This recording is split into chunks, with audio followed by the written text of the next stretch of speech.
Hello दोस्तों, अभी आप सुनेंगे मीनू त्रिपाठी की लिखी कहानी चिमटियाँ। अरे सुनो, सुबह तुम्हारी नीली वाली शर्ट धोकर फैलाई थी, तुमने उतारी है क्या?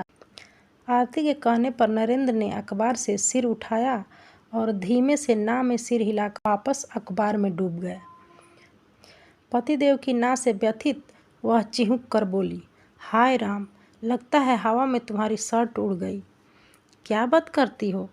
अखबार वहीं फेंक कर नरेंद्र अपनी प्रिय नीली शर्ट को देखने बालकनी में आए। आरती बालकनी से झांकती हुई बोली, बड़ी बेकार चिमटियाँ लाए हो, पता है कितने कपड़े उड़ चुके हैं इन मरदूद चिमटियों की वजह से। जाऊं क्या नीचे, मिलेगी क्या शर्ट? वैसे मुश्किल ही है मिलना। सरीखे खुद से किए सवाल जवाब के साथ चिमटियों को कोसती वह तीसरी मंजिल से नीचे उतरी। नरेंद्र चिंता से नीचे झांककर इधर उधर नज़र दौड़ाकर अपनी पसंदीदा कमीज को देखने लगे। करीब 10 मिनट बाद आरती आई। नरेंद्र ने पूछा, क्या हुआ, मिली क्या? नहीं मिली, हवा चल रही है, सोना जाने कहाँ उड़ गई होगी। हवा इतनी भी तेज नहीं थी कि कमीज चिमटियों की पकड़ से छूट जाए। काहे की पकड़, बड़ी बेकार निकली ये चिमटियाँ। बेकार होनी तो नहीं चाहिए, होम सिटीज की चीज़ें तो एक से एक नायाब होती हैं। महंगी और सुंदर चीज़ें हमेशा अच्छी निकले, ये क्या ज़रूरी है? आरती हल्का सा झुंझलाई, फिर मायूसी से बोली, कभी कभी छोटी दुकान से ली गई चीज़ ज़्यादा टिकाऊ और बढ़िया निकलती है। बड़े मॉल से लेने का प्रलोभन हमें भारी पड़ गया। 3 कपड़े अब तक उड़ चुके हैं। आरती का चिमटी पुराण बहुत देर तक चलता रहा, पर भला हो सासू माँ के फ़ोन का, जिसने उन्हें बचा लिया। हेलो के साथ, अरे अब क्या बताऊं, कहकर एक लंबी सांस के पश्चात आरती के द्वारा कुछ देर पहले उड़ी शर्ट का सारा दोष पति पर ही थोपा गया। चिमटियों के अदूरदर्शी खरीदार पर संपूर्ण घटना का दारोमदार नरेंद्र पर डालते हुए खुद की वेदना संवेदना माँ के साथ सहज भाव से साझा करने लगी। अब क्या बताऊं अम्मा, इनको गली बाजार की दुकानें तो सुहाती नहीं।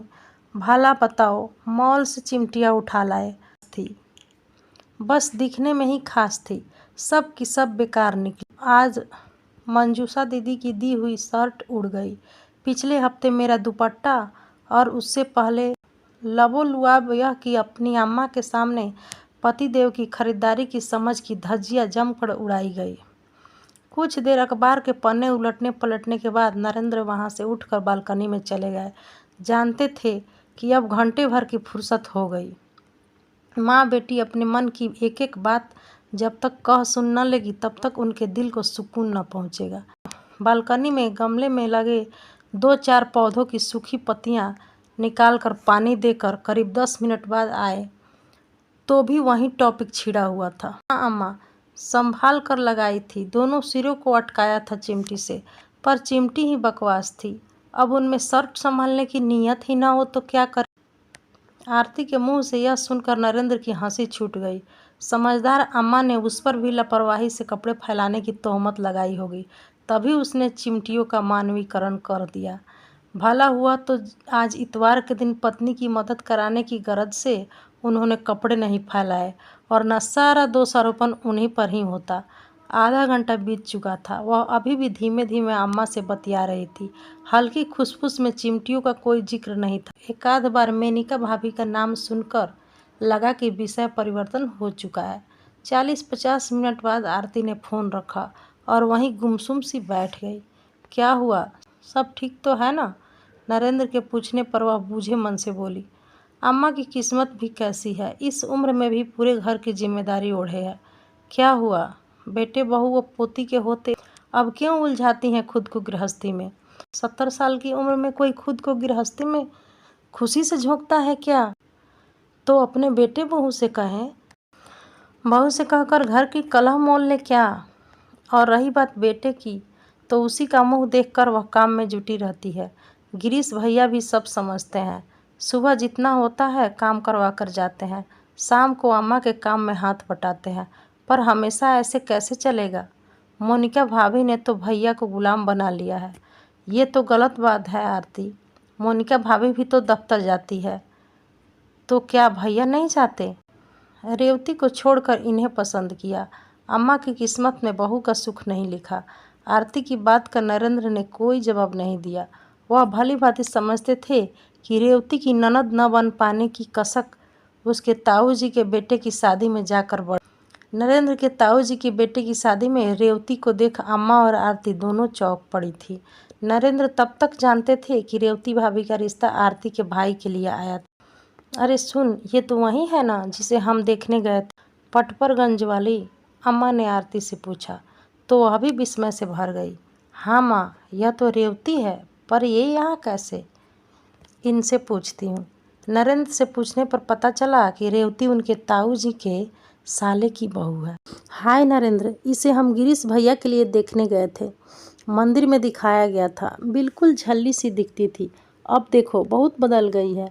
रेवती ने भी आरती और अम्मा को पहचान लिया था, पर उनकी उपस्थिति में सहज रहते हुए अतीत से दूरी बनाए रख। इसके विपरीत आरती और अम्मा जी पूरी शादी में उसे देख देख कर आहें भरती रहीं। लेडीज संगीत पर वह खुलकर नृत्य करती हुई किसी फिल्म की चंचल हसीना से कम नहीं लगी। शादी के कामकाज में उसकी फुर्ती और सुघड़ता देख आरती और अम्मा जी को महसूस हुआ कि उन्होंने नायाब हीरा पत्थर समझकर गंवा दिया। उस वक्त तो आरती, अम्मा को समझाओ तुम, रेवती बिल्कुल सीधी सादी सी है, मेरे साथ नहीं चल पाएगी। गिरीश भैया ने आरती से मनुहार की और वह बड़े भाई के पक्ष में खड़ी हो गई। अम्मा, गिरीश भैया कितने हैंडसम हैं, मल्टीनेशनल कंपनी में काम करते हैं। इनके साथ सभी दोस्तों की शादी नौकरी पेशा लड़कियों से हुई है। तुम एकदम घरेलू बहू ले आओगी। कुछ तो आजकल की मॉडर्न लड़कियों वाली बात हो। आरती के ऐसा कहने पर माँ के घर परिवार जाना बुझा है का तर्क कमज़ोर पड़ गया। फिर कुछ और रिश्ते भी आए, सभी में कुछ न कुछ खामियां दिखी, सो बात न बन सकी। उसी दौरान गिरीश भैया ने अपने एक दोस्त की शादी में मोनिका को देखा था। रंग रूप अति साधारण होते हुए भी भैया मोनिका पर लट्टू हो गया। सभी ने इसे शादी का योग संजोग मानकर भैया के लिए मोनिका को स्वीकार कर लिया। 2 लोगों की तनख्वाह आएगी तो घर चलेगा नहीं दौड़ेगा। यार दोस्तों ने भी यही पट्टी पढ़ाई और वाकई भैया दौड़ते ही रहे। मोनिका का बैंक बैलेंस उसके मायके वाले संभालते रहे, जबकि भैया अकेले 3 लोन तले दबे सबको जाहिर करते रहे कि सुख सुविधा भरे जीवन की वस्तुएं जुटाने में मोनिका का बराबर योगदान है। घर के कामों में वह अनाड़ी थी और अनाड़ी ही बनी रही। ऑफिस जाने से पहले वो ऐसी हड़बड़ और हाय तौबा मचाती कि चाय का कप उसके हाथों में पकड़ाने में ही भलाई दिखती। शाम को जब घर आती तो हरी थाकी वह बिस्तर में पस्त पड़ जाती। खाने के लिए डाइनिंग टेबल पर बुलाना भी गुनाह लगता। नौकरी न चल रही हो तो छोड़ दो। इस बात पर वह नारी अस्तित्व के झंडे तले खड़ी हो कहती, क्या मैं सब्जियां काटने रोटियां पकाने में जीवन खपाऊं? क्या इसी के लिए मुझे माँ बाप ने पढ़ाया है? उसके बिखरते अस्तित्व को संभालने में ही घर की शांति मुमकिन थी। रिश्तेदारों को घर बुलाना और उसके घर जाना उसे गंवारा नहीं था, पर अपने हमउम्र दोस्तों के संग घूमने फिरने के लिए वह सदैव तत्पर रहती। दोस्तों और मायके वालों के संग बिताया गया समय उसके लिए नायाब होता, पर ससुराल के किसी रिश्तेदार के संग बिताया गया समय सजायाफ्ता लगता। अपने सर्कल में एक्टिव मोनिका ससुराल के किसी रिश्तेदार के आने पर उदासीनता दिखाती। सेजल के जन्म के बाद भी मोनिका का वही रवैया रहा। उसके लिए बच्ची को जन्म देना ही बड़ी बात थी। लालन पालन मैं करूँगी, तो उसकी जरा भी चिंता मत करना। यह आश्वासन उन्हें पहले ही दे दिया। यह आश्वासन अम्मा ने उन्हें पहले ही दे दिया था। सो सेजल अपने पापा दादी के हाथों ही पली बढ़ी। और आरती को याद आया कि शादी ब्याह के व्यस्ततम समय में भी रेवती अक्सर फ़ोन लिए बैठे रहती। सब रेवती को चिढ़ाते कि तुम्हारी बेटिया 11वीं का इम्तिहान दे रही है या तुम कितनी परेशान होती हो। रेवती की बिटिया पढ़ाई में बहुत तेज़ है, बहुत ध्यान रखती है रेवती उसका। सब कहते हैं तुमने उसे भी देखा कि कैसे रेवती ने ससुराल वालों पर अपनी स्नेहमयी पकड़ बनाई थी। सास की दवा, ससुर के कपड़े, बेटी की पढ़ाई, पति के खाने पीने का ध्यान। वहीं किसी को यह कहते भी सुना कि रेवती जी अब की आपकी पेंटिंग की प्रदर्शनी लगे तो बताना। प्रदर्शनी? अम्मा के साथ उसका भी मुंह खुला रह गया। किसी ने बताया कि रेवती बहुत अच्छी पेंटिंग बनाती है, प्रदर्शनी लगती है। उसकी पेंटिंग की, विदेशों में भी जाती है। उसके सामने जब रेवती के व्यक्तित्व का एक नया कला पक्ष आया, तब अम्मा ने खुशी, दुख और विस्मय के मिले जुले भाव से आरती को देखा। उन्हें याद आया कि हमारी बेटी बहुत अच्छा पेंटिंग बनाती है, कहकर रेवती के पिता ने अपनी बेटी का यह गुण उजागर किया। तब उसे उसने बड़े हल्के में लिया। साधारण साज सज्जा में सिर झुकाए रेवती किसी को रिझा न पाई। अपनी जात बिरादरी और जान पहचान के रिश्तेदारों द्वारा लाया गया रिश्ता अम्मा के अलावा किसी के मन न भाया। रेवती के आचार व्यवहार के अच्छे होने की सूचना कई सूत्रों से मिली थी, पर अम्मा भैया को राजी न कर पाई। अम्मा, सिलाई बुनाई पेंटिंग वाला जमाना अब नहीं है। लड़की की शैक्षणिक योग्यता क्या है, करियर के प्रति उसका विजन क्या है, आजकल ये मायने रखता है, भैया झुंझला कर बोले थे। नरेंद्र के ताऊ जी के बेटे की शादी में अम्मा ठंडी सांस लेते हुए बोली, रेवती बढ़िया लड़की, हम लोगों ने मूर्खता की जो छोड़ दी। धीरे बोलो अम्मा, अब इस बात का क्या फ़ायदा, जो है उसी में खुश रहो। आरती ने अम्मा को तसल्ली दी, पर सच कहे तो उसके मन में रेवती जैसी भाभी न होने की कसक बढ़ गई। नरेंद्र के ताऊ जी के बेटे की शादी में रेवती को क्या देखा, मोनिका मन से और उतर गई। हालांकि सच ये भी था कि मोनिका के कदम मन पर कभी पड़े ही न थे। अपने काम से काम रखने वाली मोनिका ने कभी प्रयास ही नहीं किया कि वह अपने ससुराल वालों के मन पर पकड़ बनाए, उन्हें संतुष्ट रखने की कभी तो कोई प्रयास करे। वह तो बस निज हितों तक सीमित अपने ही में मगन थी। यदि साफ व कठोर शब्दों में कहे तो वह अव्वल नंबर की स्वार्थी थी। उसके विचित्र स्वभाव को अब सबने अपनी नियति मानकर स्वीकार लिया था। अम्मा और उसकी बात तो छोड़ ही दिया जाए, अपने पति को रसोई में अम्मा के साथ जुटा देख उसे कोई ग्लानि नहीं होती। पत्नी के प्रति अम्मा का गुस्सा न फूटे, घर में कोई कलेश न हो, बस इसी जुगत में जहाँ गिरीश भैया चकरघिन्नी के माफिक घूमकर अम्मा के साथ रसोई में काम निपटवाते, वहीं अम्मा भी अपने बेटे को कष्ट न हो इस प्रयास में उम्र से परे जाकर खुद को घर गृहस्थी में लपेट लेती। आरती के जोर देने पर अम्मा काम वाली बाई से एक समय खाना बनवाने लगी। कोई मेहमान आता तो गिरीश भैया अपनी पत्नी के ऊपर ऑफिस के लोड की कहानियां रचते, मेहमान को बाहर ले जाकर खाना खिलाते, क्योंकि घर में बहू का रसोई में कोई योगदान न होना, उसकी उदासीनता, ससुराल के लोगों से कोई जुड़ाव न होना समेत कई उठने वाले प्रश्न उनकी पसंद पर प्रश्न चिन्ह लगा सकते थे। अम्मा की चिंता निरंतर बनी रहती। अभी तो वह जैसे तैसे काम संभाल रही है, पर भविष्य में ये घर कैसे चलेगा। मोनिका के पल पल बनते बिगड़ते मूड पर गिरीश भैया के सब्र का बांध कब तक बंधा रहेगा। अम्मा की हारी बीमारी में भैया ही रसोई संभालना सीखने लगे थे। बेटी सेजल अपनी मम्मी के नक्शे कदम पर चल रही है।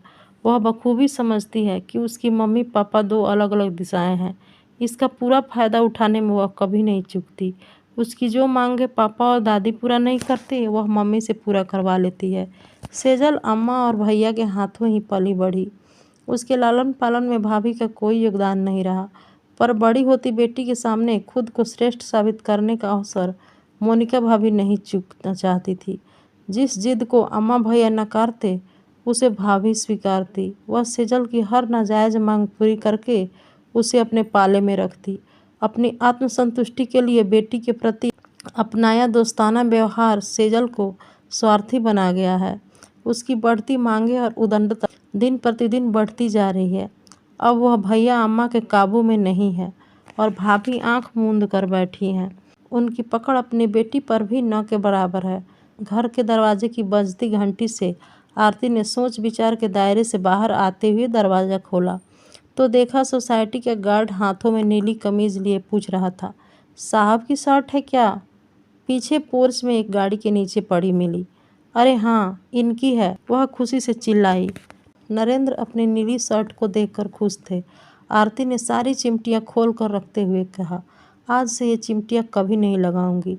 क्या करोगी इनका? क्या करना है, पड़ी रहेंगी, बस तार में नहीं लगेंगी। नरेंद्र अजीब नज़रों से उसे देखते हुए बोले, तुम भी अजीब हो, बेकार हैं तो इन्हें फेंक दो। हाँ बेकार तो हैं, पर कितनी महंगी लाए थे। तो क्या हुआ, अपना गुण छोड़ चुकी है ना, इसलिए इसकी जगह डस्टबिन में है। आज शाम को बाजार से दूसरी ले आएंगे। नरेंद्र द्वारा चिमटियों को फेंकने का फरमान सुनाने के बावजूद आरती ने उठाकर उन्हें एक खाली डब्बे में डाल दिया और सोच में डूब गई।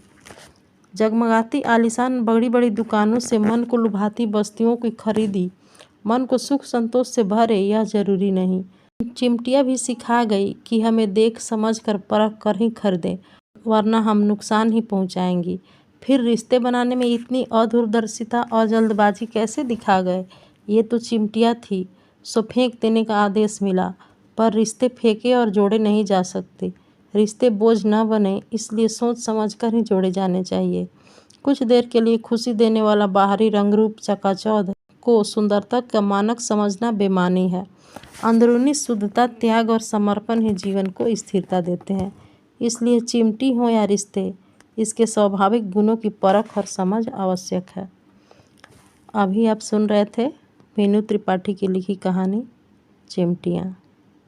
ये कहानी कैसी लगी ज़रूर से बताइएगा। और भी कहानी सुनने के लिए चैनल को लाइक, सब्सक्राइब और शेयर करें। धन्यवाद।